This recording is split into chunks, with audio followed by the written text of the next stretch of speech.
اعوذ باللہ من الشیطان الرجیم بسم اللہ الرحمن الرحیم ان الذین کفروا سواء علیہم اانذرتهم ام لم تنذرهم لا یؤمنون ختم اللہ علی قلوبہم وعلی سمعہم وعلی ابصارہم غشاوہ ولہم عذاب علیم۔ سلسلہ کلام صفات کفار کے بارے میں جاری تھا۔ خدا نے عالم کا ارشاد ہے کہ کفار جو معاند ہیں ان کے لیے انذار اور عدم انذار ہر دو برابر ہیں، اور وہ دائرہ ایمان میں آنے والے نہیں ہیں۔ کیوں؟ وجہ کیا ہے؟ سبب کیا ہے؟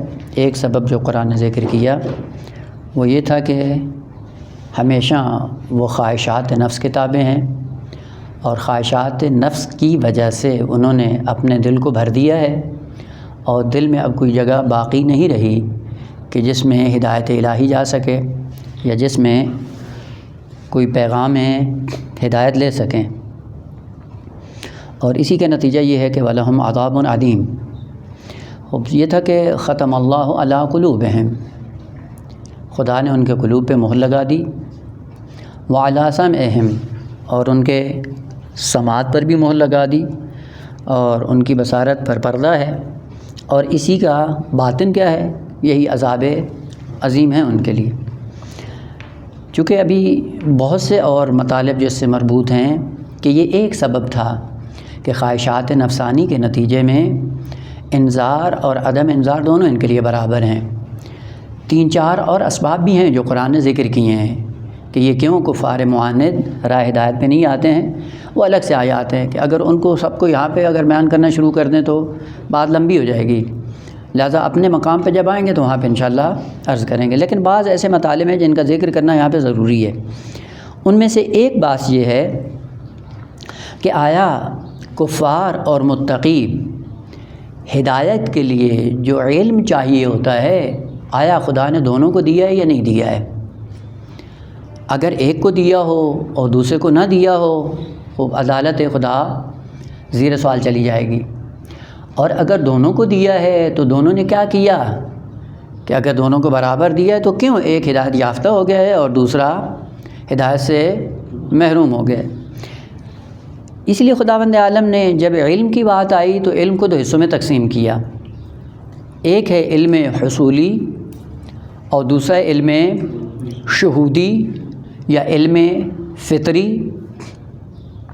فرق نہیں کرتا ہے علم فطری کہیں یا علم شہودی کہیں یا بعبارت دیگر علم حضوری کہیں، وہ یہ 2 علم ہیں جو انسان کی ہدایت میں کارساز ہوتے ہیں۔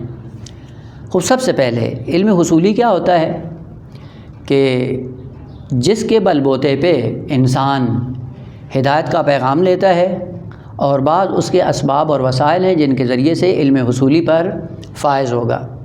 جب علم حصولی کی بات آئی تو خداوند عالم کا ارشاد ہے واللہ اخرجکم من بطون امہاتکم لا تعلمون شیئا۔ علم حصولی کی جب بات آئی، ماں نہیں واضح علم حصولی یعنی وہ علم جس کو حاصل کرنا ہے، وہ علم جس کو کسب کرنا ہے، وہ علم جس کے لیے زحمت کرنا ہے تب عالم بنیں گے، اگر زحمت نہ کی تو عالم نہیں بنیں گے۔ اس کے لیے خداوند عالم نے قضیہ کلیہ ذکر کیا ہے کہ کوئی بھی فرد بشری علم حصولی کی دنیا میں عالم دنیا میں نہیں آتا ہے، بلکہ ذرہ برابر علم حصولی کی دنیا میں کچھ بھی نہیں جانتا ہے۔ جب آتا ہے تو خالی الذہن۔ پھر کرنا کیا ہے؟ کرنا یہ ہے کہ جب دنیا میں آؤ، کائنات عالم سے آشنا ہونے کے لیے آپ کو علم حصولی حاصل کرنا ہے۔ اب علم حصولی کی جب بات آئی تو خدا نے کہا واللہ، خدا نے اخرجکم، آپ لوگوں کو نکالا، من بطون امہاتکم، شکم مادر سے نکالا کہ لا تعلمون شیئا، کچھ بھی نہیں جانتے تھے۔ وہ جب کچھ بھی نہیں جانتے تھے یعنی 1% بھی، ایک ذرہ برابر بھی علم حصولی آپ کے پاس نہیں تھا۔ وہ پھر کرنا کیا ہے؟ کہا جب دنیا میں آئے تو دنیا میں آنے کے بعد آہستہ آہستہ اس علم کو حاصل کرنا ہے۔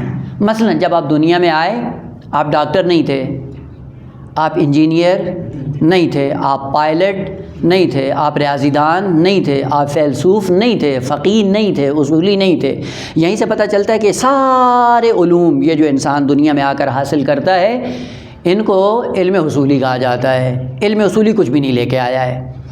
شکم مادر سے جب آتا ہے نہ ڈاکٹر ہوتا ہے، نہ فقیہ ہوتا ہے، نہ مجتہد ہوتا ہے، نہ سائنسدان ہوتا ہے، کچھ بھی نہیں ہوتا ہے۔ جب دنیا میں آتا ہے، دنیا میں آنے کے بعد ان علوم کو کسب کرتا ہے، حاصل کرتا ہے۔ خود جب علم حصولی کی بات آئی اس میں کافر اور مشرک اور متقی منافق کوئی فرق نہیں ہے۔ متقی بھی آیا خالی ذہن، مشرک آیا خالی ذہن، کافر آیا خالی ذہن، منافق آیا خالی ذہن، کچھ کسی کے پاس کچھ بھی نہیں ہے۔ اب دنیا میں جو جتنی زحمت کرے گا اسی زحمت کے نتیجے میں اس علم سے مالا مال ہو جائے گا۔ جب آپ کو خالق کائنات نے دنیا میں بھیجا تو ذرہ برابر علم حصولی نہیں جانتے تھے۔ پھر کیا کیا خدا نے؟ کہ علم حصولی نہیں دیا لیکن علم حصولی کے وسائل دیے، جن وسائل سے استفادہ کر کے آپ عالم ہو سکتے ہیں۔ اب کیا دیا؟ وَجَعَلَ لَكُمُ السَّمْعَ وَالْأَبْصَارَ وَالْأَفْئِدَةَ لَعَلَّكُمْ تَشْكُرُونَ۔ وہ کیا کیا؟ کہ علم حصولی کی دنیا میں خداوند عالم نے سب سے پہلے سماعت دی، پھر بصارت دی، اور کیا دیا؟ افئدہ۔ افئدہ فؤاد کی جمع ہے۔ لعلکم تشکرون، تاکہ تم ان اسباب کے سائے میں اپنے آپ کو معرفت کی دنیا میں آگے بڑھاؤ، اور معرفت کی دنیا میں جب اپنے آپ کو آگے بڑھاؤ گے تو اس کے بعد جب علم حاصل ہو جائے اس علم کا نتیجہ کیا ہونا چاہیے؟ لعلکم تشکرون، یعنی اس علم کے سائے میں کیا کرو؟ شاکر بنو خدا کے۔ بس یہ جو سماعت دی، بصارت دی اور فؤاد دیا، یہ کس کے لیے تھا؟ آقا یہ آپ کے لیے وسیلہ ہیں، کس کا؟ علم حصولی کے حصول کا، یعنی علم حصولی کو حاصل کرنے کا ذریعہ یہ اسباب ہیں۔ یہاں پہ بریکٹ میں بیٹا ابھی عرض نہیں کرتا ہوں، انشاءاللہ شاید اگلے جلسے میں عرض کروں، اور وہ یہ ہے کہ یہ سماعت، بصارت، فؤاد، قلب اور صدر، روح، نفس، آخر یہ کیا چیزیں ہیں اور ان چیزوں کے ذریعے انسان کہاں پہنچتا ہے؟ اور چونکہ یہاں پہ مناسبت ہے اور اسی مناسبت میں رک کر انشاءاللہ عرض کریں گے، جب تک یہ مسائل حل نہیں ہوتے انشاءاللہ آگے نہیں بڑھیں گے، یعنی وَمِنَ النَّاسِ سے اس تک ابھی آیت میں نہیں جائیں گے، ابھی منافقین کو شروع نہیں کریں گے جب تک یہ مطلب پہلے سے حل نہیں ہو جاتا، یہ ہضم ہو جائے اس کے بعد انشاءاللہ آگے بڑھیں گے۔ ایک اجمالی خاکہ ہو، انشاءاللہ جب باقی آیات میں پہنچیں گے تو وہاں فقط اشارہ ہوگا کہ یہ پہلے بات بیان ہو چکی ہے۔ خداوند عالم نے دیا سماعت، ابصار، افئدہ لعلکم تشکرون۔ خوب، یہ کیوں دیا ہے؟ کہ اس کے ذریعے سے علم حاصل کروں، اور علم حاصل کرنے کے بعد کیا کروں؟ یہ مقدمہ بنے تمہاری شکر گزاری کا۔ اور اگر ان وسائل کو استعمال کر کے علم حاصل کر لیا اور شاکر نہ بنے تو اس کا مطلب ہے کہ ہم نے کوتاہی کی ہے۔ خالق کائنات نے یہ اسباب سب کو فراہم کیے ہیں، متقی کو بھی، کافر کو بھی، منافق کو بھی، ان کو بھی سماعت دی، ان کو بھی بصارت دی، اور ان کو بھی فؤاد دیا۔ البتہ یہاں پہ ایک ہے ہوم ورک کے لیے، آپ انشاءاللہ اس پہ جا کے دیکھیں گے خود سے، وہ کیا ہے؟ پورے قرآن میں آپ جا کر دیکھیں گے کہ لفظ سمع، بصر اور فؤاد یا قلب، قرآن نے جب بھی استعمال کیا سماعت کا کلمہ ہمیشہ مفرد استعمال کیا ہے، اور اس کے بعد بصر کیا ہے؟ کہیں مفرد ہے کہیں جمع ہے، قلب کہیں مفرد ہے کہیں جمع ہے، فؤاد کہیں مفرد ہے کہیں جمع ہے۔ وہ کیا راز ہے اس میں کہ قلب مفرد اور جمع دونوں استعمال ہوئے، فؤاد مفرد اور جمع دونوں، بصارت بھی اسی طرح سے مفرد اور جمع دونوں استعمال ہوئے، لیکن لفظ سمع ہمیشہ پورے قرآن میں آپ جہاں پہ بھی ان کو ساتھ میں ذکر کیا گیا، اس کلمہ سماعت ہمیشہ مفرد۔ یہ ہوم ورک کے طور پہ آپ انشاءاللہ جا کر قرآنی آیات کو ایک ایک کر کے زیرو رو کریں۔ اب وہ انشاءاللہ تھوڑا سا مطالعہ کریں تو پتہ چل جائے گا، اور یہ اس لیے عرض کر رہا ہوں کہ کچھ تھوڑا آپ بھی میدان عمل میں اتر آئیں۔ انشاءاللہ میں بھی اشارہ کر دوں گا لیکن یہ مطلب ذہن میں رہے۔ خوب، یہیں سے پتہ چلتا ہے کہ یہ ابزار دیے، یہ ابزار دینے کا ذریعہ کیا تھا؟ کہا کہ تاکہ آپ علم حصولی کی دنیا میں عالم بن جائیں۔ یہیں سے ایک چیز جو سمجھ میں آتی ہے وہ کیا ہے کہ اگر سماعت، بصارت، فؤاد یہ کیا ہیں؟ کہ یہ علم کا ذریعہ ہیں، اور اگر یہ سماعت اور بصارت اور فؤاد ظاہری ہوں تو اس کا مطلب ہے کہ علم حصولی کا ذریعہ ہیں، اور اگر یہ باطنی ہوں تو یہ علم حضوری کا ذریعہ ہیں۔ پس دونوں ذرائع ہیں، اور جب یہ دونوں ذرائع ہیں اور دونوں کو خالق کائنات نے سب کے لیے فراہم کیا ہے، سب کو بصارت بھی دی ہے، سب کو سماعت بھی دی ہے، سب کو فؤاد بھی دیا ہے، اور اس کے بعد اس سے استفادہ کرنا ہے۔ استفادہ کرنے کے بعد انسان اپنے آپ کو عالم بنا دے گا۔ اور علم بننے کا نتیجہ کیا ہے؟ علم حاصل کرنے کا نتیجہ ہے کہ آپ شاکر بنیں۔ شاکر یا شکر، چونکہ بسا اوقات ہم جب اس لفظ کو سنتے ہیں یا استعمال کرتے ہیں تو کیا ہوتا ہے کہ جب بھی خداوند عالم کوئی نعمت دیتا ہے تو کیا کہتے ہیں؟ شکر خدا، یا زبان پہ کیا کہتے ہیں؟ الحمدللہ، یا کیا کہہ دیتے ہیں؟ شکر اللہ، اور یہ سمجھتے ہیں کہ شاید ہم نے شکر ادا کر دیا۔ نہیں، شکر حقیقتاً کس کے لیے ہوتا ہے؟ شکر کے لیے خداوند عالم نے کہا ہے کہ جو چیزیں خالق کائنات آپ کو دیتا ہے ان کا ایک فلسفہ خلقت ہے، یعنی ان کو جو خلق کیا اور خلق کرنے کے بعد آپ کے حوالے کر دی، اور حوالے کرنے کے بعد آخر خدا نے اس کو ابس خلق حتماً کسی مقصد کے لیے اس کو خلق کیا ہے۔ مثلا آنکھ دی، کیوں دی؟ کوئی حکمت ہے۔ کان دیے، کیوں دیے؟ پیچھے کوئی حکمت ہے۔ اعضاء و جوارے دیے، کیوں دیے؟ ان کے پیچھے حتماً کوئی حکمت ہے۔ بس جس حکمت کی وجہ سے یہ اعضاء خلق ہوئے ہیں اور ہمارے حوالے خدا نے کیے ہیں، اور جو فلسفہ خدا نے ذکر کیا ان کے لیے، اگر وہی فلسفہ اور وہی حکمت اور وہی مصلحت ہم پوری کر رہے ہیں تو اس کا مطلب ہے ہم عملاً شاکر ہیں خدا کے۔ اور اگر وہ حکمت جس کے لیے ان کو خلق کیا گیا ہے اس میں ہم ان کو استعمال نہیں کر رہے، زبان سے لاکھ مرتبہ تسبیح لے کے شکر شکر کرتے رہیں، شکر نعمت ادا نہیں ہوگا۔ مثلا آنکھ دی کس کے لیے؟ کس کے لیے؟ ہر چیز، اس کا مطلب ہے محدود ہے۔ جس کی وجہ سے خدا نے اس کو خلق کیا، کا دیکھنا ہے۔ کس کو دیکھنا ہے؟ کہ جس چیز کو دیکھنے کی خدا نے اجازت دی ہے، بس اس کے لیے خلق کیا ہے۔ جس کے لیے خلق کیا، اگر اسی میں ہم استعمال کریں گے تو آنکھ کا کیا ہے؟ شکر ادا کر رہے ہیں۔ سماعت کیا ہے؟ جس کے لیے دی ہے وہیں پہ استعمال کر رہے ہیں تو شکر نعمت۔ اس کے مقابلے میں کلمہ کیا ہے؟ کفران نعمت۔ شکران نعمت اور کفران نعمت۔ شکران نعمت یعنی جو اعضاء، جو نعمات، جو خالق کائنات نے چیزیں ہمیں دی ہیں، ساتھ میں ان کی حکمت بھی بیان کی ہے کہ میں نے اس لیے اس کو خلق کیا ہے اور اس وجہ سے آپ کو دیا ہے۔ اگر وہیں پہ استعمال ہو رہا ہے تو یہ شکر نعمت ہے۔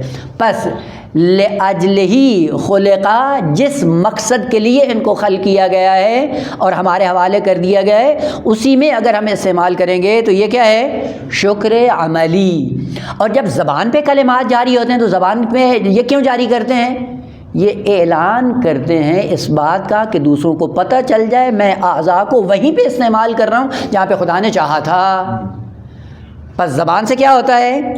اعلان، اور اعضاء و جوارے سے کیا ہوتا ہے؟ میدان عمل میں ثبوت پیش کیا جاتا ہے کہ ان اعضاء کو وہیں پہ استعمال کر رہا ہوں جس کے لیے خداوند عالم نے دی ہیں۔ اور ایک مشکل ہماری یہ ہے کہ ہم نے فقط زبان سے اظہار کو تمام شکر سمجھا ہوا ہے، جو کہ کاملاً اشتباہ ہے۔ مثلا خدا نے بیٹا دیا یا بیٹی دی، پہلی تو مشکل جہالت کی ہے، بیٹا ہو تو خوش رہتے ہیں، بیٹی ہو تو ناراض ہو جاتے ہیں۔ یہ دینی طریقہ نہیں ہے، یہ جہالت ہے عرب کی، اور ایسا ایسا رائج ہو گئی ہے پوری دنیا میں اور خصوصاً ہمارے بر صغیر میں۔ اصل جیسے ہی بیٹی ہوتی ہے تو نہ باپ دیکھتا ہے نہ ماں دیکھتی ہے، چہ بسا کہ ایک دوسرے کے لیے عذاب کا ذریعہ سمجھ لیتے ہیں کہ شاید یہ ہمارے لیے عذاب بن کر آئی ہے۔ خوب یہ جہالت ہے آغا۔ واللہ ائمہ طاہرین کی سیرت جا کر دیکھیں، جب بھی ان کو خبر دی جاتی تھی کہ آپ کے یہاں مولود ہوا ہے تو سب سے پہلے پوچھتے تھے سالم ہے؟ یہ نہیں پوچھتے کہ بیٹا یا بیٹی ہے، سالم ہے کہ تو سالم، وہیں پہ سجدہ شکر کرتے تھے کہ الحمدللہ خداوند عالم نے اولاد دی اور صحیح و سالم ہے۔ اور ہمارے یہاں یہ نہیں پوچھا جاتا۔ یہیں سے پتہ چلتا ہے کہ ہم ائمہ طاہرین کی سیرت کتنی اپنی زندگیوں میں عمل کرتے ہیں، اس میں ایسا ہے یا نہیں ہے؟ بس سب سے پہلا یہ ہے کہ جتنی نعمات خدا نے دی ہیں ان میں فقط زبان سے اظہار نہ کریں۔ خوب اگر بیٹا دیا ہے یا بیٹی دی، فرض کریں جو بھی ہے اولاد دی ہے، تو کیا کرو؟ خوب شکر نعمت کیا ہے؟ اب اس کی بہترین تربیت کرنا شکر ہے، اور تربیت کے مراحل ہیں۔ پہلا مرحلہ کیا ہے؟ پہلا مرحلہ یہ کہ سب سے پہلے اس کا نام بہترین انتخاب کریں۔ 2. اس کے بعد آہستہ آہستہ جیسے جیسے یہ رشد کرتا جائے، مرحلہ بمرحلہ سب سے پہلے کہا توحید سے آشنا کریں، ایک خاص دورانی ہے، ابھی چونکہ بعض تربیت کی نہیں، انشاءاللہ اگر مناسبت سے آئے گا رک جائیں گے انشاءاللہ، اگر آیت کے اندر کہیں موضوع آ جاتا ہے تربیت کا تو انشاءاللہ سارے اصول تربیت ایک ایک کر کے بیان کریں گے کہ تاکہ پتہ چلے کہ ہم کس وادی میں زندگی بسر کر رہے ہیں۔ خوب، سب سے پہلے جو مرحلہ ایک خاص زندگی کا وہ یہ ہے کہ اس کو توحید سے آشنا کریں، اور آشنا کرنے کا مطلب کیا ہے؟ لا الہ الا اللہ، اور ایک زمانہ جب گزرے گا اگلا مرحلہ ہے رسالت کا، محمد اور رسول اللہ، اور اس کے بعد مرحلہ ہے امامت کا، اب وہاں سے پھر امیر المومنین سے لے کے آخری امام تک آہستہ آہستہ آشنا کریں، اور اس کے لیے اسلام نے خوبصورت نظام ذکر کیا ہے کہ بچہ جب اتنے مدت کا ہو جائے تو یہ کرو، جب اتنے کا ہو جائے یہ کرو، جب خوب، بس یہ کیا ہے؟ یہ شکر عملی ہے اولاد کا۔ اور ہم کیا کہتے ہیں؟ بس جیسے ہی وہ نر ملتا ہے تو زبان پہ کہہ دیتے ہیں شکرا للہ، چونکہ ہم نر مانگتے ہیں نا، دعاؤں میں کیا کہتے ہیں؟ اولاد نرینہ عطا فرما، وہ نرینہ نر سے ہی نکلا ہے، وہ نر مانگتے ہیں، وہ جب نر بڑا ہوتا ہے سینگ مارتا ہے، پھر پوچھتے ہیں بھئی اب کیا کریں؟ وہ جب نر مانگا تھا تو اثر یہی ہوگا، اولاد صالح تو نہیں مانگی تھی، وہ اولاد صالح مانگی ہوتی تو سینگ نہیں مارتا۔ وہ آغا حسن زادہ کے پاس ایک خاتون گئی تو کہتی کہ بیٹا ہے اور بڑا بی ادب ہے اور یہ میری بات نہیں مانتا ہے، تو آغا حسن زادہ نے پلٹ کر پوچھا جی ابھی پیدا ہوا تھا تو دودھ کس کا پلایا تھا؟ تو بعض کو ہوتا ہے وہ یہ ظاہری حسن اپنا برقرار رکھنے کے لیے، ظاہری اندام اپنے محفوظ رکھنے کے لیے بہت زیادہ بے روی کا شکار ہوتی ہیں، تو کہا نہیں وہ میری زیبائی میں وہ مسئلہ نہ بنے تو میں نے گائے کا دودھ پلایا تھا۔ تو آغا نے کہا جب گائے کا پلایا تو سینگ ہی مارے گا نا، اپنا پلایا ہوتا تو انسان کا بچہ ہوتا۔ بس اس کا مطلب یہ ہے کہ ہم نے جب اچھی تربیت نہیں کرنی ہوتی ہیں زبان سے کہہ دیتے ہیں الحمدللہ شکر اللہ خدا نے بیٹا دیا، یہ ہو گیا، وہ کیا ہوا، کیا کیا اس کو؟ یہ شکر نعمت ہے۔ بس شکر نعمت جتنی چیزیں دی ہیں، سماعت دی ہے شکر نعمت، بصارت دی ہے شکر نعمت، فؤاد دیا ہے شکر، ہر چیز کا اپنے اعتبار سے شکر ادا کرنا چاہیے جس کے لیے خداوند عالم نے خلق کیا اور اس کو دیا ہے۔ خوب، بس یہ سارے اسباب ہیں معرفت کے حصول کا ذریعہ ہیں۔ خوب، ان کے ذریعے کیا کرو؟ معرفت حاصل کرو، اور معرفت حاصل کرنے کے بعد کیا کرو؟ شاکر بندے بنو، اور شاکر کا معنی کر دیا کہ جو نعمات خداوند عالم نے دی ہیں ہر نعمت کا استعمال بھی ذکر کیا ہے۔ اور یہ عجیب بات یہ ہے کہ جتنی بھی چیزیں خالق کائنات نے اس انسان کو دی ہیں ہر چیز کا استعمال دو طرح سے ہے، مثبت بھی ہے منفی بھی ہے۔ آپ کوئی چیز ایسی اپنے اطراف میں نہیں دکھا سکتے ہیں جس کا ایک ہی استعمال ہو، استعمال دو ہیں اور دونوں استعمال آپ پہ ڈیپینڈ کرتے ہیں، آپ کون سا استعمال انتخاب کرتے ہو، اور یہی دلیل ہے انسان کے مختار ہونے کی۔ یہی موبائل آگا، خود موبائل میں کیا ہے؟ خود دو استعمال ہیں، مثبت بھی ہے منفی بھی ہے، اور اسی استعمال پر یا بہشتی بنتے ہیں یا جہنمی بنتے ہیں، یا شاکر بنتے ہیں یا کافر بنتے ہیں، یا شکران نعمت کرتے ہیں یا کفران نعمت کرتے ہیں۔ پس پہلا مرحلہ ہدایت کے لیے علم حصولی کا ہے، اور علم حصولی کے اسباب فراہم کیے ہیں، خود علم حصولی نہیں دیا ہے۔ ان اسباب کے ذریعے علم حصولی تک آپ کو جانا ہے۔ کتنا حاصل کر سکتے ہیں؟ کہا جتنی آپ کی ہمت ہے۔ وہ پنجابی کا مقولہ ہے کہ جتنا گڑ اتنا میٹھا، خوب جتنا حاصل کر سکتے ہو کوئی حد نہیں ہے، اور یہی ایک مسابقہ ہے، مقابلہ ہے اس عالم دنیا میں کہ کتنا حاصل کر سکتے ہو۔ خوب دوسرے اس کے مقابلے میں کیا ہے؟ علم شہودی، علم فطری، علم وحیانی، علم الہامی، جو بھی کہیں، یہ کیا ہے؟ خوب بس ایک مرتبہ خداوند عالم نے کہا کہ پوری بشریت دنیا میں آئی کیا؟ جاہل۔ جاہل سے مراد کیا؟ یعنی علم اصولی لے کر، اور دوسری طرف آیات بتاتی ہے کہ آقا نہیں میں نے اس کو انسان کو دنیا میں بھیجا ہے، عالم بنا کے بھیجا ہے۔ خوب اب ہم ہوں ایک دفعہ کہیں کہ آقا جاہل ہو، دوسری طرف سے کہیں کہ عالم ہو، ہم کہیں گے یہ تو تناقض ہے، یہ کیسے کہ عالم بھی ہو اور جاہل بھی ہو۔ دوسری طرف خداوند عالم نے کہا کہ ہم نے اس کو عالم بنا کر دنیا میں بھیجا ہے۔ وہ کیسے؟ پہلی آیت سورہ مبارکہ الرحمن، الرحمن علم القرآن، اس کے بعد کیا ہے؟ خلق الانسان علمہ البیان۔ عجیب بات نہیں ہے؟ الرحمن علم یعنی الرحمن نے پہلے تعلیم دی، پھر کیا کیا ہے؟ خلقت کی، خلقت کے بعد علم بیان دیا ہے. بس یہیں سے پتہ چلتا ہے کہ علم خلقت سے پہلے ہے، اور ایک علم وہ ہے جو خلقت کے، دونوں میں کوئی فرق ہے. اسی لیے سورہ مبارکہ شمس میں ارشاد فرمایا 11 قسمیں کھانے کے بعد کیا کہا؟ وَنَفْسٍ وَمَا سَوَّاهَا فَأَلْهَمَهَا فُجُورَهَا وَتَقْوَاهَا. الہام دیا ہے ہم نے، الہام کیا ہے. الہام کیا ہے؟ وحی کی ایک قسم ہے. اور ایک صورت میں جب وحی ہوتی ہے، وحی بصورت الہام کا مطلب یہ ہوتا ہے کہ جب وحی آ گئی تو آپ کیا ہو گئے؟ آپ عالم ہو گئے. یعنی ہم نے علم دیا ہے آپ کو، بغیر علم کے دنیا میں نہیں. یہ کون سا علم ہے؟ کہ یہ ہے علم شہودی یا علم فطری یا علم الہامی. حکائی ہم نے سب کو دیا ہے، اس سے کوئی مستثنا نہیں ہے. خوب یہ الہمہا فجورہا و تقواہا کہ ہم نے فجور اور تقوی کو الہام کر کے اس انسان کو دنیا میں بھیجا ہے. خو یہ الہام فجور و تقوی کیا ہے؟ کہ دیکھیں آقا، دین کے اندر جتنی بھی چیزیں ہیں خیر اور شر کا اس کی تمیز دے کر دنیا میں بھیجا ہے. حسن اور قبح کا اس کا علم دے کر آپ کو بھیجا ہے. عدالت اور ظلم کا اس کا علم دے کر بھیجا ہے. لہذا علم معذرت عدالت اور ظلم قابل تعلیم و تعلم نہیں ہے، یہ فطری ہیں. خیر و شر فطری ہے، حسن و قبح فطری ہے، اچھائی برائی فطری ہے. آپ بچے کو تعلیم نہیں دیتے ان چیزوں کی، در عین حال دنیا میں آتا ہے ان چیزوں کو جانتا ہے. اور میں نے کئی دفعہ شاید مثال کے طور پہ عرض کیا ہو کہ آپ چھوٹے سے بچے کے سامنے ماں باپ امتحان کے لیے لڑنا شروع کریں اور بچہ وہاں پہ فوراً ظالم سے اظہار نفرت کرے گا، مظلوم کی حمایت کرے گا. اب وہ ماں یا باپ فرق نہیں کرتا ہے. یہ کس نے تعلیم دیا؟ آپ نے سکھایا ہے؟ کسی اسکول میں گیا ہے؟ کسی دانشگاہ میں پڑھا ہے؟ نہیں پڑھا. یہ کیا کہاں سے لے کے آیا ہے؟ یہ فطرت میں لے کر آیا ہے. بس فطرت اللہ التی فطر الناس علیہا، اس فطرت کے اندر خدا نے یہ آگہی ڈال کر دنیا میں بھیجا ہے. کافر کو بھی، مشرک کو بھی، منافق کو بھی، مومن کو بھی، کوئی فرد بشری ایسا نہیں ہے کہ جس کو یہ علم شہودی خدا نے نہ دیا. لہذا آپ خیر و شر کو پہچانتے ہیں. اسی لیے خداوند عالم کیا کہتا ہے کہ جب تنہائی میں ہوں، دیکھیں جو بھی کام کرنا چاہیں سب سے پہلے دل کے اندر ایک گھنٹی بجتی ہے. یہ گھنٹی کہاں سے بجتی ہے آغا؟ یہ فطری ہے، یہ وہ علم شہودی ہے. اور یہ فطرت جانتی ہے کہ آغا یہ چیز میرے ساتھ سازگار نہیں، یہ نہیں کرو. اس کی جو آواز نہیں سنتا، اس کی آواز دباتا ہے، دبانے کے بعد پھر کیا کرتا ہے؟ اس آلودگی میں اپنے آپ کو مبتلا کر دیتا ہے.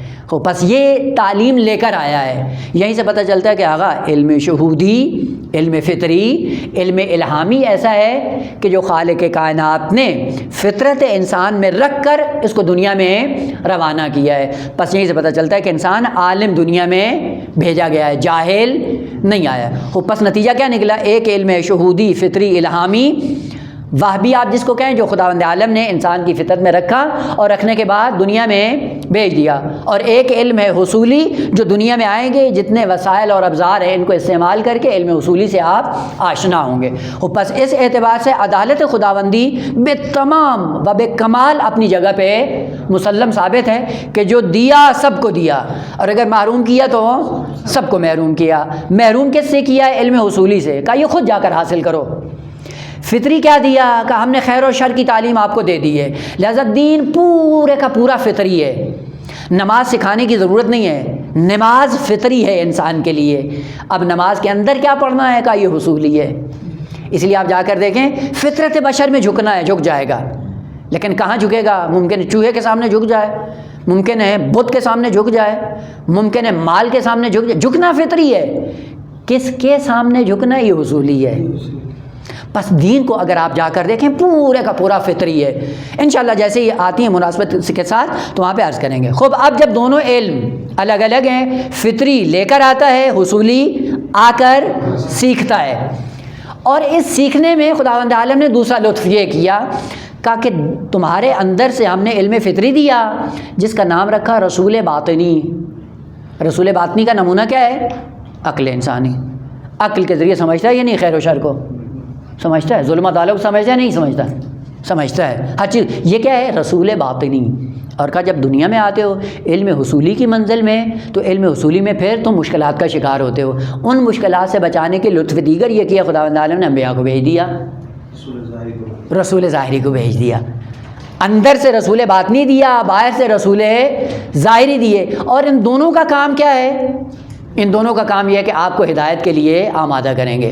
خوب، پس علم فطری لے کر آتا ہے، علم اصولی آ کر سیکھتا ہے۔ رسول باطنی خود خدا نے دیا، رسول ظاہری کا اہتمام خدا نے کر دیا۔ اب یہاں پہ دو قسم کے افراد ہیں۔ ایک کیا ہے؟ کہا کہ وہی رسول باطنی یا وہی علم فطری یا وہی علم الہامی کس طرح سے دیا؟ کہ اس کے اندر یہ صلاحیت رکھی کہ اگر تم چاہو تو اس کو بڑھاتے جاؤ، چاہو تو اس کو کم کرتے جاؤ، اس طرح سے دیا ہے۔ فَأَلْهَمَهَا فُجُورَهَا وَتَقْوَاهَا، یہ دے دیا، اور ساتھ میں دوسرا قانون بھی ذکر کیا، کیا؟ قَدْ أَفْلَحَ مَنْ زَكَّاهَا، زے ریزے والا، زے کاف کشش والا، یہ زکایا کس کو کہتے ہیں؟ نشو و نما کو۔ کسی چیز کے اندر جب رشد آتا ہے، نمو کرتی ہے کوئی چیز، تو کہتے ہیں یہ کیا ہے؟ مزکا ہو گئی، زال سے نہیں، زے سے، چونکہ زال سے ہو مزکا تو اس کا معنی ہوتا ہے زیب، زے کے ساتھ ہوتا ہے اس کا مطلب ہوتا ہے پروان چڑھنا، نمو کرنا اور بڑھنا، رشد کرنا۔ زکوٰۃ کو زکوٰۃ اسی لیے کہتے ہیں کہ اگر آپ مالی طور پہ زکوٰۃ دیتے ہیں تو دوسرے مال میں خدا برکت ڈال کر اس کو پھیلا دیتا ہے، بڑھا دیتا ہے، اور یہ الگ بات ہے کہ البتہ وہ انشاءاللہ جیسے بات آئے گی وہاں پہ عرض کریں گے۔ بس قد افلح من زکاہا، جس نے تزکیہ کیا، جس نے زکوٰۃ کے طور پہ اپنے علم کو بڑھانا چاہا، وہ کیا ہو جائے گا؟ مفلح۔ اور اگر کسی نے اس علم فطری کو دبا دیا، دفن کر دیا، قد خابا، رسوا ہو جائے گا۔ کون؟ من دساہا، یہ دساہا مجرد کیا ہے؟ کلمہ دسا یدسو، اور جب باب تفعیل میں جاتا ہے تو کہتے ہیں دسا یا، دساہا، دسا یا ہے، یا متحرک ماقابل مفتوح، یا الف ہو گئی، دسا ہو گئی، یا کہاں سے آ گئی یہاں؟ اور یہی مشکل ہے، عرض کیا تھا کہ ادبیات اتنی گہرائی سے پڑھیں کہ قرآن میں آسن، یہ دسسا ہے، اور قانون یہ ہے مضاف کا کہ مضاف میں مجرد باب جب باب تفعیل میں جاتا ہے تو تیسرا حرف یا میں بدل جاتا ہے۔ اصل میں تھا دساسا یدسسو، تدسیس، یہ آخری سین یا بدل گئی، اس لیے آپ کہتے ہیں دسا یدسی تدسیتن، یہ یا یہاں کہاں سے آئی ہے؟ یہ وہی سین ہے جو یا میں بدل گئی ہے۔ پس داساسا ہے اصل میں حروف اصلی، داساسا۔ اسی طرح دوسرا کلمہ کیا ہے؟ مربی، رابا با، تربیب ہے اصل میں مصدر، اور تربیت کہاں سے نکلا ہے؟ کہ وہی آخری بے یا میں بدل گئی ہے، ربا یربی تربیتن، تو یہ جو یا ہے یہ اصل میں با ہے، یا اصلی نہیں ہے، چونکہ یا اصلی تو اس کا معنی الگ ہے اور رابا با ہو تو اس کا معنی الگ ہے۔ خب پس یہاں پہ قد خاب من دسا، معنی کیا ہے دسا کا؟ دال سین سین، دا سا سا، اس کا معنی ہوتا ہے کسی چیز کو بوجھ کے نیچے دفن کر دینا۔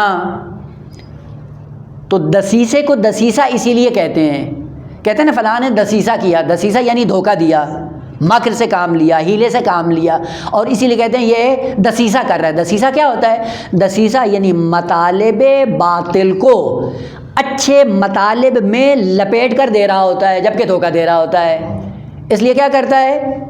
دسیسہ کرتا ہے۔ دسیسہ یعنی مکر اور فریب اور دھوکے کو دفن کرتا ہے اچھے مطالب کے اندر۔ انسان یہ سمجھتا ہے کہ بڑا خیر خواہ ہے، جب اس کو لے لیتا ہے، لینے کے بعد پتہ چلتا ہے یہ تو سام تھا جو ڈس رہا ہے اور نظر نہیں آ رہا۔ کیوں نظر نہیں آ رہا تھا؟ کہ اس لیے کہ اس نے دفن کر کے لپیٹ کے آپ کے سامنے پیش کیا ہے، جس کا نتیجہ کیا ہے؟ آپ نے بھی لے لیا ہے۔ بس دسیسے کو دسیسہ اس لیے کہتے ہیں کہ اچھے مطالب کے ضمن میں اس مکر اور فریب کو دفن کرتا ہے، لپیٹتا ہے، لپیٹنے کے بعد لفافے میں ڈال کر آپ کو پیش کرتا ہے، آپ لے لیتے ہیں، اور بعد میں جب پتہ چلتا ہے کہ او یہ خبیث کیسا تھا کہ اس نے ہماری زندگی ہی تباہ کر دی۔ اور یہ اکثر پیٹی کی طرح بھلے چار جو اچھے ہوتے ہیں اب پیٹی کے نیچے نکالنے سارا کچرا ہوتا ہے، اس کو کیا کہتے ہیں عربی میں؟ دسیسہ، یعنی ایک برائی کو اچھائی کے لباس میں لپیٹ کر دے دینا۔ خدا نے کہا کہ اسی علم فطری کو اگر آپ نے دفن کر دیا، دساہا، تو کیا ہے؟ رسوائی کا شکار ہو جاؤ گے۔ وہ کیسے دفن کرتا ہے؟ اس علم فطری کو کیسے دفن کرتا ہے؟ اب اشارے کی حد تک وہ یہ ہوتا ہے کہ خدا نے فطرت تو پاک دی تھی، وہ فطرت پاک کو کیسے دفن کیا؟ کہ خواہشات، امیال، لذات، موقت ٹمپریری ان لذات کے سائے میں فطرت کو دفن کر دیا. ٹمپریری لذت حاصل کرنے کے لیے فطرت کے نور کو دفن کر دیا, بجھا دیا. جیسے ہی باہر نکلے نامحرم آئی سامنے, ٹمپریری لذت کے ذریعے کیا کیا ہے, اپنی اس فطرت کو دفن کر دیا, دبا دیا. جب دفن ہو گئی اس کے نیچے, اب وہ کیا ہے, اب اس کی آواز باہر نہیں آتی. پس رسول باطنی کو لذات گناہ سے کیا کر دیا ہے, دفن کر دیا. گناہوں کے اندر اس کو جا کر دفن کیا. دفن کرنے کے نتیجے میں کیا ہوا, اس کا نور باہر نہیں آ رہا. پس قد خواب من دساہا. اور اس کا نمونہ کیا ہے, نمونہ دیکھیں, یہ قرآن نے ذکر کیا ہے. بعض لوگ تھے شروع میں جو اولاد کے عنوان سے جب ان کو خبر دی جاتی تھی تو کیا کرتے تھے, جب خبر ملتی تھی بیٹی کی, ایک دم ان کا چہرہ سیاہ ہو جاتا تھا. اب وہ اس چکر میں ہوتا تھا کیا ہے, اس کو قبول کر لے, ام یدسہ فی التراب, یا مٹی کے نیچے اس کو دفن کر دے, زندہ بیٹیوں کو. یہ وہیں سے نکلا ہے کلمہ دساہا, یعنی کیا کر, ام یدسہ فی التراب. جب بیٹی کی خبر سنتا تھا اس کو اٹھا لیتا, تو اٹھا کے مٹی کی وہ قبر کھود کے زندہ اس کو دفن کر دیتا تھا, اور نیچے مر جاتی تھی. اور اسی لیے قرآن میں وَإِذَا الْمَوْءُودَةُ سُئِلَتْ بِأَيِّ ذَنبٍ قُتِلَتْ, کیوں ان کو دفن کیا, کیا جرم کیا انہوں نے, کیوں یہ کام کیا. پس دسیسہ, یدسو باب تفیل, تدسیس یا تدسیہ, معنی کیا ہے, کسی چیز کو کھود کر زمین کے اندر دفن کر دینا. اور فطرت کیسے دفن ہوتی ہے, کہ گناہوں کے بوجھ کے نیچے جب فطرت کو انسان دبا دیتا ہے, دبانے کے بعد کہاں ہوتا ہے, اس کے بعد پھر فطرت کی آواز باہر نہیں آتی. اسی لیے جب قد خواب من دساہا کی منزل پہ آتا ہے, خداوند عالم فرماتے کہ کیا کرتا ہے, اس نے صفحہ نفس کو, فطرت کو جب دبایا, کس کے ذریعے, گناہوں کے ذریعے. جب گناہوں کے ذریعے اس کو دبا دیا تو اب یہ اندر کی فطرت کی آواز نہیں آتی. جب اندر سے نہیں آتی تو رسول ظاہری کی آواز بھی ان پہ اثر انداز نہیں ہوتی. پس تبلیغ اثر انداز نہیں ہے, موعظہ اثر انداز نہیں ہے, توبہ اثر انداز نہیں ہے. کیا کیا اس نے, کہ لذات کی دنیا میں اس نے کیا کر دیا ہے, فطرت کو دفن کر دیا. فؤاد اور قلب کا دروازہ اس نے بند کر دیا. بند کرنے کے بعد اب خداوند عالم نے کیا کہا, ختم اللہ علی قلوبہم. پس ختم کا معنی کیا ہوا یہاں پہ, آپ نے دیکھا کہ ختم کہتے ہیں مہر کو. مہر میں کیا ہوتا ہے کہ آپ ایک مضمون لکھتے ہیں, مضمون لکھنے کے بعد جب آپ کا مضمون ختم ہو جاتا ہے تو پھر کیا کرتے ہیں, ٹھپا لگا دیا, یہ مہر آپ نے لگا دی. مہر لگانا ہے علامت اس بات کی کہ اب اس مضمون میں کوئی تبدیلی ہو. خدا نے کیا دیکھا, کہ انہوں نے فطرت کو دفن کر دیا, رسول باطنی کی نہیں سنتے ہیں, رسول ظاہری کی نہیں سنتے ہیں. جب نصاب مکمل ہو گیا, دل بھر گیا, تو دل بھرنے کے بعد جب مضمون مکمل ہوا ہے, نیچے خدا نے کیا کر دی, خوب مہر لگانے کا مطلب کیا تھا, یعنی خدا نے یہ اعلان کر دیا, ایھا الناس, اب اس کے قلب میں ذرہ برابر گنجائش باقی نہیں رہی. اب پتہ چلا خدا نے کہا ختم اللہ علی قلوبہم, خدا نے فقط مہر لگائی ہے. اور مہر کا مطلب کیا ہے, اعلان اختتام, یعنی خدا نے اعلان کر دیا کہ اب اس کے دل کے اندر کوئی گنجائش. پس یہیں سے پتہ چلتا ہے کہ آگا خدا نے شروع سے مہر نہیں لگائی ہے, بلکہ کیا کیا, خدا نے انتظار کیا کہ یہ کیا کرتا ہے. جب دیکھا خدا نے کہ یہ اپنے دل کو بھرتا جا رہا ہے, اور کوئی لکیر اس نے باقی نہیں چھوڑی. جب صفحہ سارا مکمل ہو گیا, خدا نے اعلان کر دیا کس چیز کا, کہ آغا اختتام, خاتمہ ہو گیا. اور یہ خاتمے کا اعلان ہے, نہ خاتمے کا ایجاد ہے, یا ختم خدا نے ایجاد کیا نہ, اس لیے خاتمے کا اعلان کیا جاتا ہے. پس خدا نے اعلان کیا ہے کس چیز کا, کہ آغا اس کا دل بھر گیا ہے. آپ دیکھیں, اگر آپ ایک مضمون لکھ رہے ہوں اور آخر میں اگر 2-4 لائنیں باقی ہوں تو آپ مہر لگاتے ہیں, کیوں نہیں لگاتے ہیں, کہ ابھی گنجائش ہے, یعنی ابھی مضمون کو بڑھایا جا سکتا ہے. اور بعد میں آپ نے دیکھا جب پورا ہی صفحہ آپ نے بھر دیا ہے, کوئی جگہ ہی نہیں ہے, تو پھر کیا نیچے مہر لگاتے تھے, آپ اس میں کے اندر کوئی تبدیلی نہیں ہے. اسی لیے خداوند عالم نے کیا کہا کہ اس بدبخت نے ظاہری رسول کی مخالفت کی، اس کی تبلیغ واعظ نصیحت اس پہ اثر انداز نہیں ہوئی، اور رسول باطنی کو اس نے پہلے سے ہی اندھا گونگا بہرا کر دیا، اور قلب کو اس نے لذات شہوانی سے بھر دیا۔ جب بھر دیا اور کوئی چیز باقی نہیں رہی، حتیٰ توبہ کا دروازہ بھی اس بدبخت نے اپنے اوپر بند کر دیا، تو خدا نے کیا کیا؟ خدا نے اعلان کر دیا کہ ایھا الناس، اس کا صفحہ بھر چکا ہے، پر ہو چکا ہے۔ اس لیے خدا نے کیا؟ ختم اللہ علی قلوبہم، خدا نے قلوب کے اختتام کا اعلان کر دیا کہ دل کے اندر اب گنجائش باقی نہیں ہے۔ اب واضح ہوا؟ بس یہاں سے جب خاتمہ کی نسبت خداوند عالم کی طرف دی جاتی ہے تو اس نسبت میں کیا چیز چھپی ہوئی ہے کہ خدا اختتام کا اعلان کرتا ہے، نہ یہ کہ خدا بھرتا ہے۔ بھرتا خود ہے اپنے اعمال کے سائے میں، اور خداوند عالم کیا کرتا ہے؟ اعلان کر دیتا ہے۔ اسی لیے کہ اس پہ توبہ بھی اثر انداز نہیں ہوتی، موعظہ بھی اثر نہیں کرتا، تبلیغ بھی اثر نہیں کرتی، عقلی باتیں بھی اس پہ اثر انداز نہیں ہوتی ہیں، کچھ گنجائش ہی باقی نہیں، ظرف کے اندر باقی نہیں۔ خدا نے اعلان کر دیا، اختتام کا کس بات نہیں۔ یہیں پہ آقا دیکھیں عرض کیا تھا کہ روایات سے مانوس ہیں، اور خصوصاً صحیفہ سجادیہ سے۔ صحیفہ سجادیہ میں امام سجاد علیہ السلام کیا فرماتے ہیں؟ حمد کرتے ہوئے خداوند عالم کی، فرماتے ہیں معصوم انت الذی فتحت لعبادک بابا الی عفوک، اے الہ العالمین تیری حمد ہے اس بات پر کہ تو نے کیا کیا؟ تو نے دروازہ کھولا اپنے بندوں پر، کس کا؟ توبہ کا۔ اس توبہ کے دروازے میں یہ پہنچے کہاں پہ؟ تیری عفو کی دنیا میں آ جائیں گے، یعنی عفو تیرا دریا ہے، معافیت تیرا دریا ہے، اس دریا میں آنے کے لیے دروازہ کون رکھا ہے؟ دروازہ کون سا ہے؟ توبہ کا۔ انت الذی، تیری ذات وہ ہے، فتحت لعبادک، اپنے بندوں کے لیے تو نے کھول دیا، بابن، ایک ایسا دروازہ، وہ دروازہ جاتا کہاں ہے؟ الی عفوک، جو تیری عفو اور بخشش تک منتہی ہوتا ہے، وسمیتہ بالتوبہ، اور اس دروازے کا نام کیا رکھا؟ توبہ۔ خوب توبہ کیا ہوتی ہے؟ توبہ ایک دروازہ ہے جس دروازے سے اگر آپ داخل ہو جائیں تو پوری ذلت سے انسان نجات پا جاتا ہے۔ اور توبہ ہوتا کیا ہوگا؟ مختصر توبہ کیا ہے؟ توبہ کہتے ہیں یو ٹرن کو۔ یو ٹرن دیکھیں نا، بعض بڑے بڑے مین روڈ ہوتے ہیں اور اس میں گاڑی بڑی سپیڈ سے جا رہی ہوتی ہے، اسی میں کیا ہوتا ہے؟ یو ٹرن ہوتا ہے۔ یو ٹرن کیا، اس کا معنی کیا ہوتا ہے؟ فوراً واپس آ جائیں، یعنی اگر آپ نے راستہ غلط انتخاب کیا ہے تو زیادہ دور نہیں جاؤ، جب بھی متوجہ ہو جائیں، جیسے ہی متوجہ ہوں گے وہیں پہ یو ٹرن لے لیں۔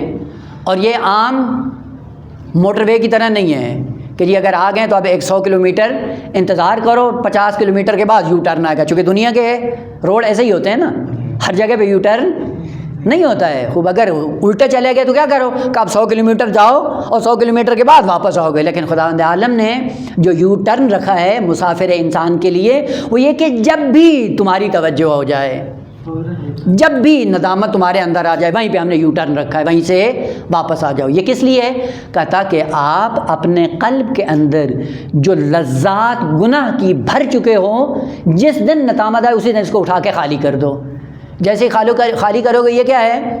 توبہ ہے۔ اور یہی توبہ کیا ہے؟ یو ٹرن ہے انسان کی زندگی میں۔ اور خدا نے کہاں پہ رکھا ہے؟ کہ یہ آپ کے ارادے پہ ڈیپینڈ کرتا ہے، جب تم چاہو وہیں پہ خدا نے مقرر کیا ہے، جس وقت ندامت آ جائے وہیں پہ یو ٹرن ہے۔ اور اسی لیے خداوند عالم نے یہ آپ کی مرضی کے مطابق چھوڑا ہے تاکہ شیطان آپ کو گمراہ نہ کرے، کیونکہ یہاں پہ بھی شیطان گمراہ کرتا ہے۔ کیا؟ ماضی یاد دلاتا ہے، او ابھی تم حاجی بن گئے ہو، زندگی ذرا دیکھو تمہاری کیسی تھی، اور ابھی متقی بننا چاہتے ہو۔ یہ دوسرا انگیزہ ہے شیطان کی طرف سے انسان کو برگلانے کے لیے۔ اور ہم نے یہ ضرب المثل بھی بنائی ہوئی ہے، وہ کیا ہوتی ہے؟ ہو دیکھو جی ساری زندگی کیا تھا؟ یوں تھا، اور ابھی حج پہ جا رہا ہے جی۔ باشے جب بھی جا رہا ہے خداوند عالم نے رکھا ہے یہ دروازہ کہ جس وقت تم پلٹنا چاہو ہم نے تمہارے لیے اہتمام کیا ہے، جب چاہو آ سکتے ہو۔ البتہ کیا کیا؟ بابن الی عفوک، یہ 3 کلمے بیٹا ذہن میں رہے ابھی، عفو، صفح اور غفران۔ پہلی سیڑھی پہ خداوند عالم نے کہا کہ ہم نے توبہ کو کہاں پہ قرار دیا ہے؟ عفو پر، بخشش پر پہلا دروازہ ہم نے نصب کیا ہے۔ اگر اس دروازے سے آ گئے تو پھر کہاں پہنچو گے؟ کہا اس کا اگلا مرحلہ کیا ہے؟ صفح، صاد فے ہے، اگر وہاں پہ آ گئے تو تیسرا مرحلہ اس کا کیا ہے؟ غفران، وہاں تک آ جاؤ گے۔ بس امام سجاد علیہ السلام نے جو فرمایا یہ امید کی کرن تھی کہ اگر تمہاری زندگی میں دسیسہ ہے اور تم نے فطرت کو آلودہ کیا ہوا ہے اور اس فطرت کے سائے میں کچھ بھی تمہیں میسر نہیں آ رہا ہے تو پھر کیا کرو؟ کہ ہم نے یو ٹرن رکھا ہے تمہاری زندگی میں۔ اور یہیں سے پتہ چلتا ہے کہ یہ کفر عنادی اور کافر معاند اس بدبخت نے اپنے اندر جتنے دروازے آپ کہتے سارے بند کر دیے۔ لہٰذا خدا نے کیا کہا؟ ختم اللہ علی قلوبہم وعلی سمعہم وعلی ابصارہم غشاوہ۔ اس نے کسی دروازے سے استفادہ نہیں کیا، خدا نے اعلان کر دیا ایھا الناس کیا ہے؟ ہو کیا ہے؟ کہا کہ اس کا پیمانہ بھر چکا ہے، اب اس کے بعد کوئی تبدیلی آنے والی نہیں ہے۔ یہ اعلان کرنا آیا اس سے جبر کی بو آتی ہے کہ انسان کو خدا نے مجبور کیا ہے؟ نہ، مثلا فرض کریں، مثال کے لیے آخری بات کروں، باقی انشاءاللہ آپ کو صف و غفران کو انشاءاللہ اگلے جلسے کے لیے رکھتے ہیں کہ وہاں پہ اس کو عرض کروں گا۔ اور وہ یہ ہے کہ ایک انسان ہے چھت پہ کھڑا ہے اور ایک شخص ہے جو ایک گلی میں جا رہا ہے، جو گلی میں جا رہا ہے وہ ہے نابینا، اس کو نظر نہیں آ رہا، اور جہاں پہ اس نے رخ کیا ہوا ہے سیدھا جانے کا، اگر اسی طرح یہ چلتا رہے گا تو آگے ہے گڑھا، کنواں، اور وہاں پہ ہے آگ، اور یہ جا رہا ہے چونکہ دیکھ بھی نہیں رہا ہے، اور وہ جو اوپر بیٹھا ہوا ہے وہ دیکھ رہا ہے اور اس کو منع کرتا ہے کہ او بھائی جس ڈائریکشن پہ تم چلے جا رہے ہو رک جاؤ یا اپنا رخ موڑ لو۔ اور یہ ایسا ہٹ دھرم ہے جو اوپر بیٹھے ہوئے کی بات نہیں مانے گا ہو، اور ایسا لجوج ہے کہ اس کا خیر خواہ ہے وہ، اور اس کی خیر خواہی پہ اس کو یقین نہیں ہے، اپنی لجادت کی بنیاد پر ہمیشہ اس کی مخالفت کرے گا، جہاں اس نے کہا ہے جاؤ نہیں جائے گا، جہاں سے روکا ہے نہیں روکے گا۔ اب اس نے جو راستہ اپنایا ہوا ہے، حرکت کرتا جا رہا ہے، سیدھا جا رہا ہے، اور وہ چھت پہ بیٹھا دیکھ رہا ہے، اور وہ سب سے پہلے کہ اس نے اپنی حرکت کو شروع کیا اور وہ چھت پہ بیٹھے ہوئے انسان نے اعلان کر دیا ایھا الناس، یہ بدبخت برباد ہو گیا، کنویں میں گر گیا اور یہ جل گیا۔ خوب بعد میں وہ گیا اور جب کنویں میں گرا جلا، اور بعد میں جائے چھت پہ بیٹھے ہوئے گرفان پکڑ لے کہ چونکہ تم نے کہا تھا اس لیے یہ جل رہا ہے، کیا کہیں گے؟ اور اس نے بھیجا ہے، اس نے ہاتھ پکڑ کے پھینکا ہے، اس کا کام تھا رہنمائی کر دی، عمل اس کو کرنا تھا، اس نے نہیں۔ خوب اس نے اعلان کیوں پہلے کر دیا؟ چونکہ وہ جانتا ہے۔ خوب بس جاننے کی وجہ سے کوئی آدمی مجبور نہیں ہوتا، وہاں پہ اس نے رہنمائی کی، رہنمائی کرنے کے بعد اس نے نہیں سنی، لہذا پہلے اعلان کر دیا کس چیز کا؟ ایھا الناس، یہ تباہ و برباد ہو گیا، اور واقعی بعد میں ہو بھی گیا۔ لیکن یہ جو ہوا ہے، تباہی کا شکار ہوا ہے، اس کے علم کی وجہ سے ہوا ہے یا اپنے عمل کی وجہ سے ہوا ہے؟ اپنے عمل کی وجہ سے ہوا ہے، اس نے فقط اعلان کیا ہے، اسی لیے خالق کائنات نے اعلان کیا ایھا الناس۔ دوسرا گروہ کفار معاند کیا ہے؟ ختم اللہ علی قلوبہم وعلی سمعہم وعلی ابصارہم غشاوہ، سب کچھ اختتام پذیر ہو گیا، اور نتیجہ کیا ہوگا کہ یہ عذاب عظیم کا شکار ہو گیا۔ آپ جا کے خدا کا گربان پکڑ لیں، چونکہ آپ نے اعلان کیا تھا اس لیے یہ تباہ۔ نہ عزیز من، علم الگ چیز ہے، عمل الگ چیز ہے۔ علم کے سائے میں خدا نے رہنمائی کی، اس نے نہیں سنا، اور نہ سننے کا نتیجہ یہ ہوا کہ انجام جس سفر کا تھا وہ دیکھ رہا تھا، وہ ذات احدیت نے پہلے اعلان کر دیا کہ یہ تباہ ہو گیا۔ خوب اس کے علم کی وجہ سے یہ تباہ نہیں ہوا، بلکہ اپنے عمل کے سائے میں تباہ ہوا ہے، اس لیے خدا عالم نے کہا وَلَهُمْ عَذَابٌ عَظِيمٌ۔ ختم کا نتیجہ کیا ہے؟ عذاب عظیم ہے۔ اب وہ باقی بات ہے انشاءاللہ اس کو بعد میں عرض کریں گے۔ الحمدللہ رب العالمین۔